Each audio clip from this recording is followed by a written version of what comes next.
Hello दोस्तों, नमस्कार। आप सभी का स्वागत है हमारे channel Hindi GS practice class by Hemlata में। तो आज हम लोग क्या कर रहे हैं, प्रैक्टिस सेट हल करेंगे। ऑप्शन वाइज है, कुछ एक के साथ कितने तैयार होंगे, 5-6 तैयार हो जाते हैं, 5-6 प्रश्न तैयार होंगे। तो आप लोग ध्यान से देखिएगा और नोट्स बना के लिखते हुए चलिएगा। तो पहला प्रश्न कह रहा है, प्रबंध चिंतामणि के रचनाकार कौन है। तो प्रबंध चिंतामणि के रचनाकार कौन होंगे?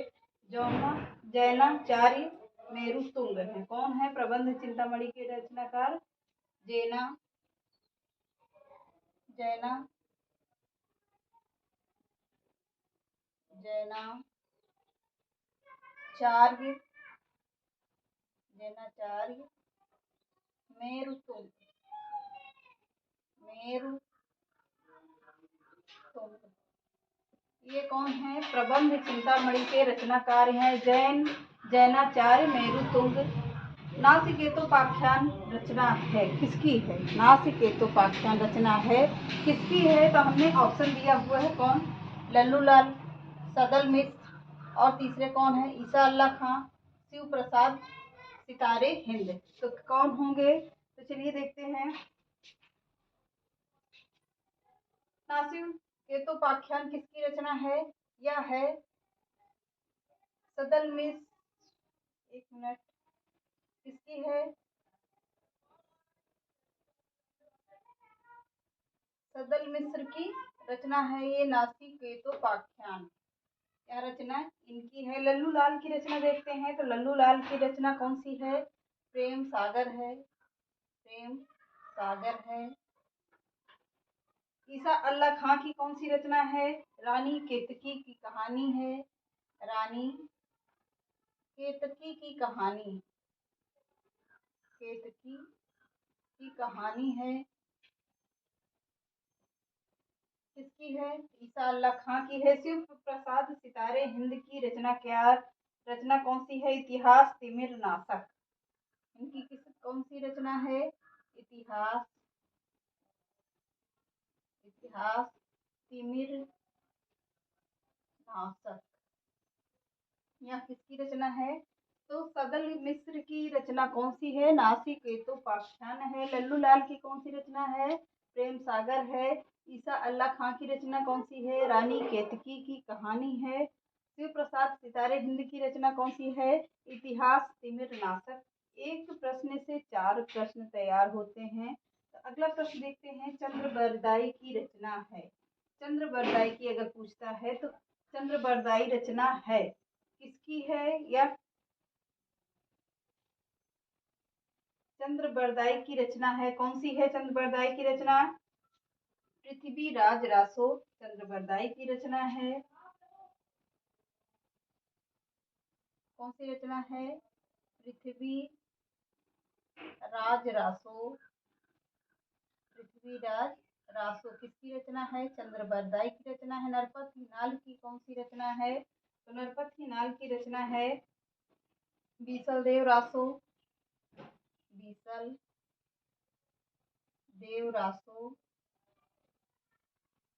भट्ट केदार की रचना कौन सी है?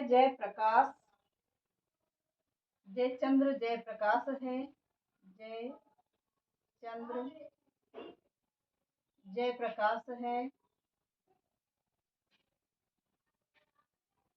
श्रीधर की रचना कौन सी है? रणमल्ल छंद। इनकी रचना कौन सी है? रणमल्ल छंद। अब देखिए, चंद्रबरदाई की रचना कौन सी है? पृथ्वीराज रासो है। और नरपत हिनाल की रचना कौन सी है? बीसल देव रासो है। भट्ट केदार की रचना कौन सी है? जयचंद्र जयप्रकाश किसकी है? भट्ट केदार की रचना है। श्रीधर की रचना कौन सी है? रणमल्ल छंद है। अगला प्रश्न देखते हैं। सिद्ध साहित्य के अंतर्गत 84 सिद्धों के वे साहित्यिक रचनाएं आती हैं। कौन कौन सी आती हैं? प्रश्न कह रहा है सिद्ध साहित्य के अंतर्गत 84 सिद्धों की वे रचनाएं आती हैं। तत्कालिक लोक भाषा हिंदी में लिखी गई। कौन सी? आंसर लिखिएगा। तत्कालिक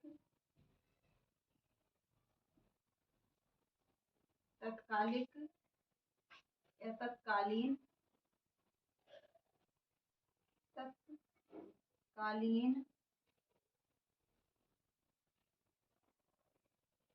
लोक भाषा हिंदी में लिखी गई हैं। हिंदी में लिखी गई है। अब प्रश्न कह रहा है सिद्ध साहित्य के अंतर्गत 84 सिद्धों की वे साहित्यिक रचनाएं आती हैं तत्काल के दौरान जो लोक भाषा हिंदी में लिखी गई हैं वे रचनाएं किसमें आती हैं? सिद्ध साहित्य 84 सिद्धों के अंतर्गत आती हैं। यह एक प्रश्न 3 प्रश्न से कितने प्रश्न तैयार होते? 4 प्रश्न से इसी में करीब 8 प्रश्न तैयार होते हैं। 4 इसमें हो गए, 4 इसमें हो गए, 4 इसमें हो गए, 4 इसमें हो गए, 8-9 प्रश्न इसी एक 4-5 क्वेश्चन से तैयार होते हैं। तो इसको जरूर ध्यान दीजिएगा। अगली रचना देख लीजिए।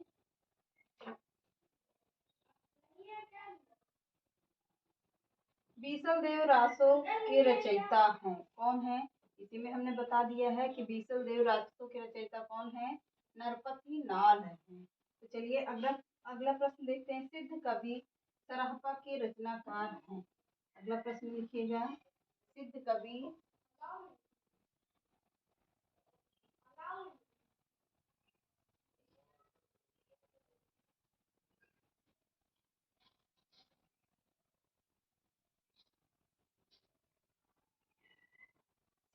सराहपा की रचना का नाम है क्या है? अगला प्रश्न है सिद्ध कवि सराहपा रचना का नाम है। सिद्ध सराहपा की रचना का नाम है। क्या नाम है? तो देखिएगा कौन सी दोहा कोश। कौन सी रचना आती है? तो दोहा कोश आती है। दोहा कोश आती है। जहाँ पर ऑप्शन वाला होगा हम खुद बताएंगे आप लोगों को, तो इसको एक ध्यान दीजिएगा। अगली रचना लिखिए। मैथिल कोकिल के नाम से कौन कवि जाना जाते हैं? मैथिल कोकिल के नाम से मैथिल कोकिल के नाम से मैथिल कोकिल के नाम से कौन कवि जाना जाते हैं? कौन कवि जाने जाते हैं? कौन से कवि जाने जाते हैं? चलिए देखते हैं कौन जाने जाते हैं। विद्यापति को क्या कहा जाता है? मैथिल कोकिल कहा जाता है। विद्यापति को क्या कहा जाता है? तो मैथिल कोकिल कहा जाता है। अगली रचना देखिए। दोहा कोश किसकी रचना है? दोहा कोश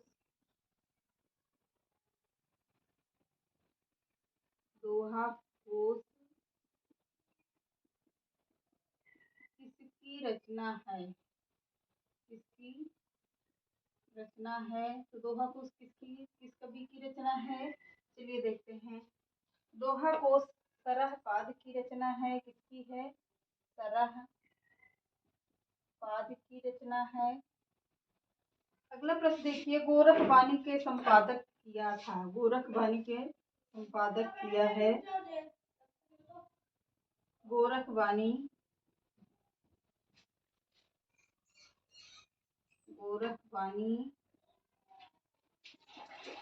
का संपादन किया है।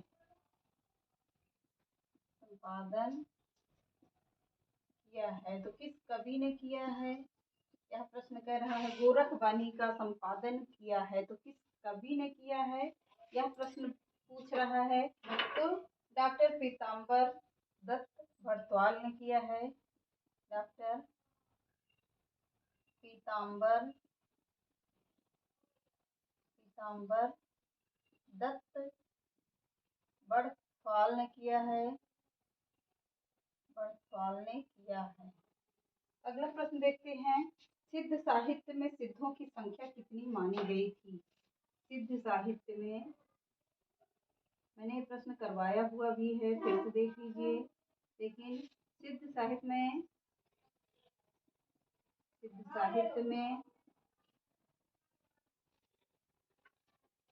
सिद्धों की संख्या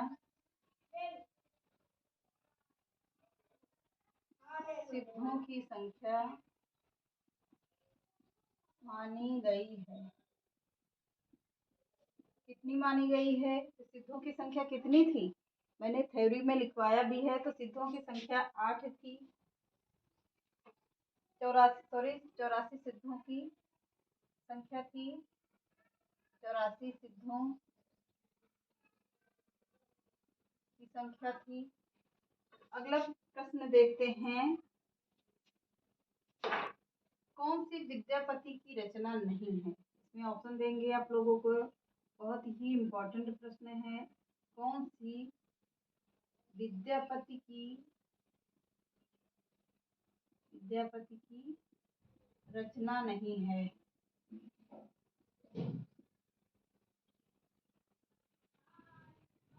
तो कौन सी रचना विद्यापति की नहीं मानी जाती है?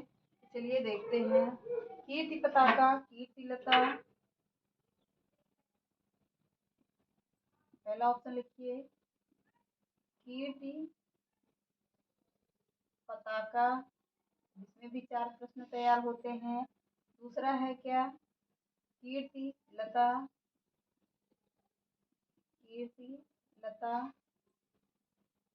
की पदावली। डी ऑप्शन में लिखिए कौन सी? गीत गोविंद। गीत गोविंद किसकी है? तो गीत गोविंद है जयदेव की। गीत गोविंद या किसकी रचना है? तो गीत गोविंद जयदेव की रचना है। तो विद्यापति की रचना नहीं पूछता है। तो कीर्ति पताका किसकी रचना है? विद्यापति की है। कीर्ति लता किसकी है? यह भी विद्यापति की रचना है। पदावली किसकी है? तो ये भी विद्यापति की रचना है। और गीत गोविंद रचना किसकी है? तो जयदेव की रचना मानी जाती है। कौन सी? गीत गोविंद है किसकी? जयदेव की रचना मानी जाती है। जयदेव की है। इतना प्रश्न आप लोग नोट भी करिएगा। तो चलिए आगे देखते हैं। बीसल देव रासो के रचनाकार हैं। अभी हमने इसके पहले करवाया भी है, तो ये प्रश्न छोड़ देते हैं तो हो गया है आप लोगों का। बहुत ही इम्पोर्टेंट प्रश्न रखे हुए हैं, जहाँ से प्रश्न बनता है। चलिए आगे देखते हैं। पद्मावत में उल्लिखित राजा रतन सेन कहाँ के राजा थे? प्रश्न कह रहा है पद्मावत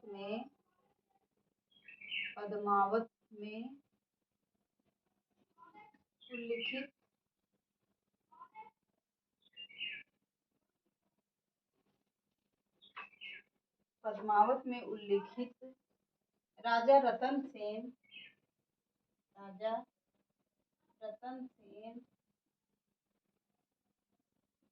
कहाँ के राजा थे? कहाँ के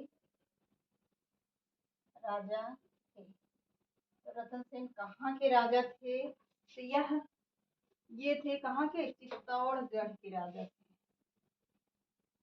चित्तौड़गढ़ के राजा थे। अगली रचना देखते हैं।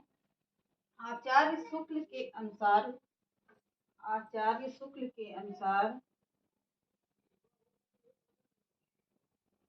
आचार्य रामचंद्र शुक्ल के अनुसार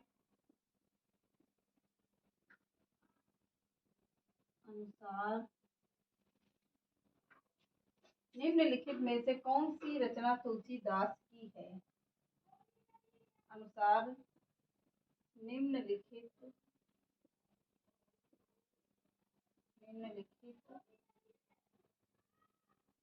में से कौन सी रचना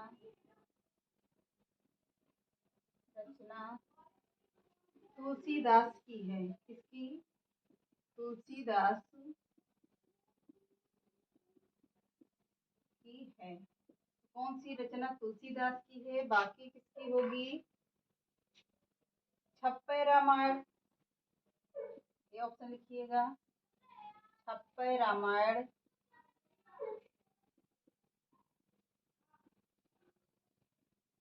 दूसरा लिखिएगा बरवय रामायण, बरवय रामायण।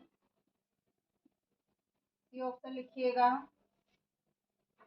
कड़खा रामायण, कड़खा रामायण, कड़खा रामायण। डी ऑप्शन लिखिएगा रोला रामायण, रोला रामायण। कौन सी रचना नहीं है पूछ रहा है, तो बरवे रामायण किसकी नहीं है? तुलसीदास की। कौन सी रचना तुलसीदास की है पूछ रहा है, तो कौन सी रचना है? बरवे रामायण तुलसीदास की रचना है। बरवे रामायण किसकी रचना है? तो तुलसीदास की रचना है। 12 व 7 पर क्या होता है? 12 व 7 पर यति लगी होती है, इसीलिए इसे क्या कहा गया? बरवे रामायण कहा गया। तो चलिए देखते हैं कीर्तिलता की भाषा क्या है। अगला प्रश्न देखिए, कीर्तिलता की भाषा क्या है? प्रश्न कह रहा है कि कीर्तिलता में भाषा कैसी है या किस भाषा में लिखी गई है, तो यह लिखी गई है अवहट्ट भाषा में। इसमें अवहट्ट भाषा में लिखी गई है। तो चलिए अगला प्रश्न देखते हैं, आदिकाल और भक्तिकाल के बीच, आदिकाल और भक्तिकाल के बीच, भक्ति काल के बीच, आदिकाल और भक्तिकाल के बीच एक स्वर्णिम कड़ी किसे कहा गया है? एक स्वर्णिम